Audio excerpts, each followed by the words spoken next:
আসসালামু আলাইকুম আর রহমতুল্লাহি ওবারাকাতুহু। সহিহ মুসলিমের একটি হাদিসের মধ্যে দেখতে পাওয়া যায়, যেখানে রাসূল সাল্লাল্লাহু আলাইহি ওয়াসাল্লাম বলে দিয়েছেন, কিয়ামতের মাঠে মানুষকে উঠানো হবে খাতনাবিহীন অবস্থায়। পৃথিবীতে আমাদেরকে খাতনা করানো হয়।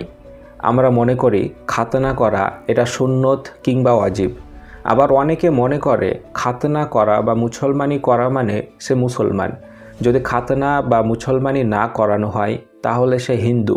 তো কিয়ামতের মাঠে এই খাতনা জিনিসটাকে বাদ দিয়ে আবার সম্পূর্ণ করে কেন উঠানো হবে? তাহলে কি কিয়ামতের মাঠে আমাদেরকে হিন্দু করে উঠানো হবে? এই বিষয় নিয়ে একজন ভাই প্রশ্ন করেছেন, তার উত্তর নিয়ে আজকের এই আলোচনা।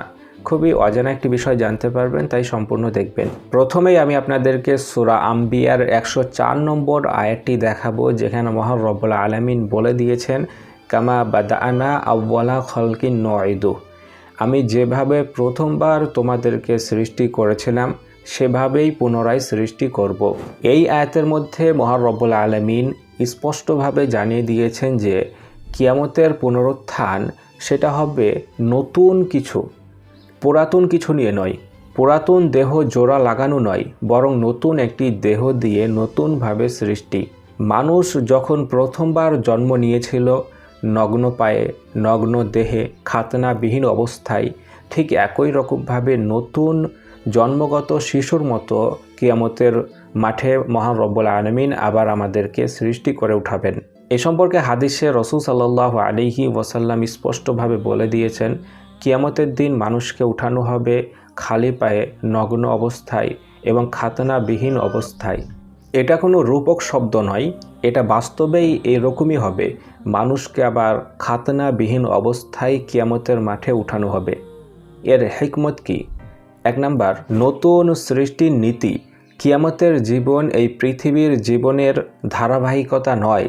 কিয়ামতের জীবন হচ্ছে নতুন একটি জীবন। তাই দুনিয়ার জীবনে মানুষের যেসব পরিবর্তনগুলো করা হয়, যেমন হাত কাটা, পা কাটা বা অনেক অপারেশন, সেই সবগুলোকে সম্পূর্ণ নিখুঁতভাবে যেভাবে সেই মানুষটি প্রথম জন্ম নিয়েছিল সেইভাবেই আবার কিয়ামতের মাঠে তাকে সৃষ্টি করে তোলা হবে। আসলে মানুষের এই দুনিয়ার জীবন যেগুলো প্রয়োজন সেগুলোর জন্য এগুলো করা হয়।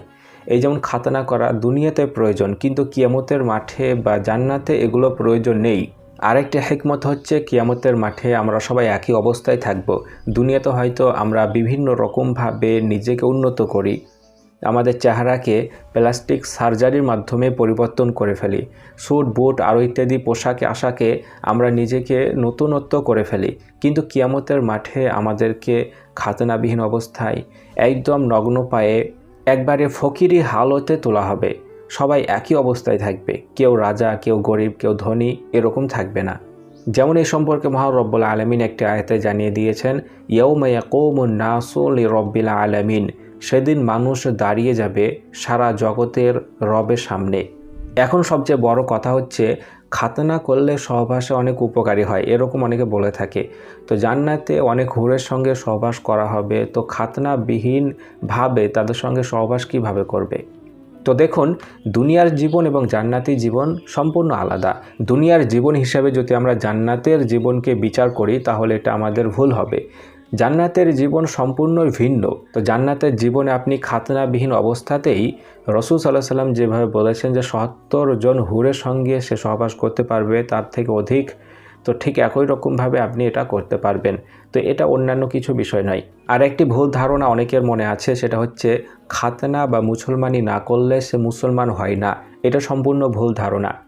মুসলমান হওয়ার জন্য আল্লাহ তাআলার উপরে বিশ্বাস এবং রাসূল সাল্লাল্লাহু আলাইহি ওয়াসাল্লামের উপরে বিশ্বাস রাখতে হবে, ইয়াকিন রাখতে হবে, সাক্ষ্য দিতে হবে। খাতনা মুসলমান হওয়ার জন্য ফরজ কোনো বিধান নয়। খাতনা হচ্ছে একটি সুন্নতি বিধান, যেটা ইব্রাহিম আলাইহিস সালাতু ওয়াস সালামের ফিতরাত বা তার সুন্নত, এছাড়া আর অন্য কিছু নয়।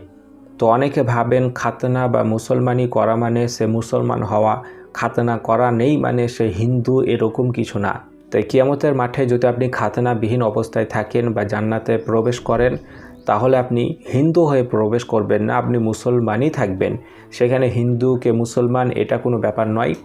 আপনি পৃথিবীতে যে আমল করবেন সেই আমল অনুযায়ী কিয়ামতের মাঠে আপনার হিসাব নিকাশ করার পরে আপনার বিচার আচার করার পরে হয় আপনি শান্তির জায়গায় যাবেন, না হয় আপনি শাস্তির জায়গায় যাবেন। এটাই হলো আসল বিষয়।